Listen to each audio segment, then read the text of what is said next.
The title of the movie is Not Fade Away. It's the story of, well, several things, but mostly about five young guys in New Jersey in 1963 who hear the Beatles on the radio, and then they see the Rolling Stones about 4 months later on Dean Martin's show, and they all decide, that's what I want to be. I want to be that. And they form a band, and it takes them through, we go through their adventures through 1968. The guy who becomes the lead vocalist is, his name is Douglas Damiano, played by John Magaro. The king of rock and roll in this little town is named Eugene Gaunt, and he's played by Jack Huston. There's another guy named Wells Montan, who's played by Will Brill. He's like a rich kid, spoiled, kind of scared of success. Jim plays Douglas, the main character's father. He owns a Pep Boys store, never went to college, probably couldn't because of the Depression, never even went to World War II because he was working in a place that was a munitions factory or something like that. So he's led a very small life, and the fact that his son has large ambitions, it's very hard for him to understand it. It's scary to him. Number one, it's scary to see his son rejecting all of his values, or that's what he thinks he's doing. In fact, he isn't, but it's scary for him to think that he is, and it's very difficult for him to go with the idea that his son would be a musician. There's no musicians in their family. He's a first-generation Italian-American whose parents came over from Italy and didn't speak English very well, and went through a great deal of trouble to assimilate. And then to have his son dressed this way and stick out like this with long hair and a pea coat, for some reason reminds the father of ignorant, dirty immigrants, which he doesn't want to be associated with. And so he really resents it. We really wanted the music to sound good, and we wanted the movie to be about music, not so much about the behind-the-scenes bickering. You've seen all that. We've seen music about bands. We've seen movies about bands before, but we wanted it to actually be about the music as well.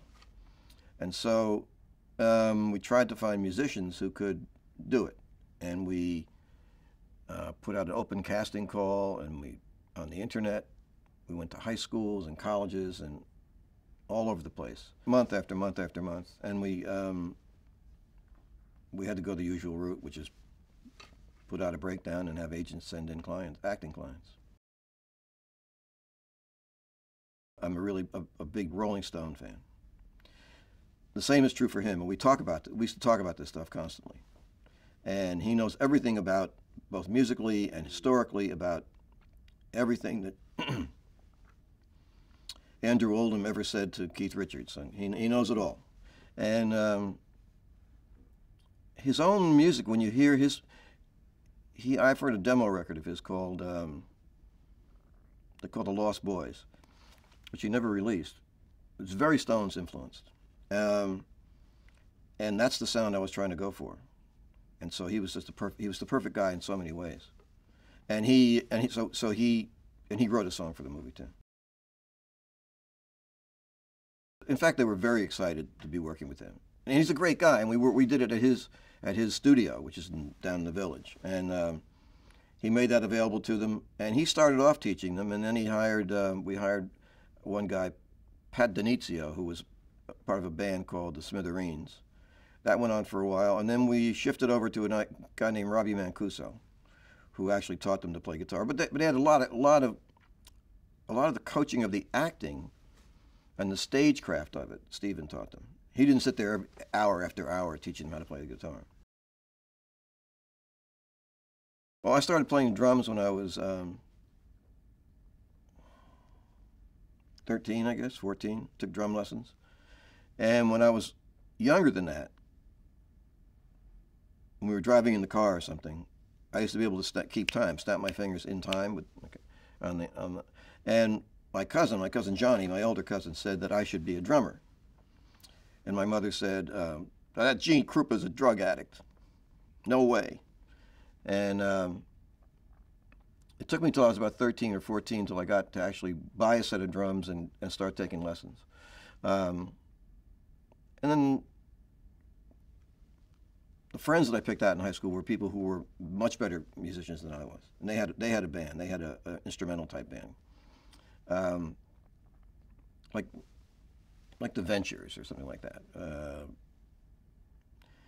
Then after, but we all kind of like let it go after a while. We weren't doing it at all. And then the British invasion hit, and they started. My friends started playing together, and they asked me to be the lead vocalist and the drummer, because we used to fool around, and I could carry a tune, and that was it. And so we played, and I never even had a set. My parents sold my drums, so I never even had a set of drums. I played on cardboard boxes, and we never got out of that basement. We never played for anybody. Just went on for about 2 or 3 years, but we never played one date, let alone a paying date. Nobody ever even saw us or heard us.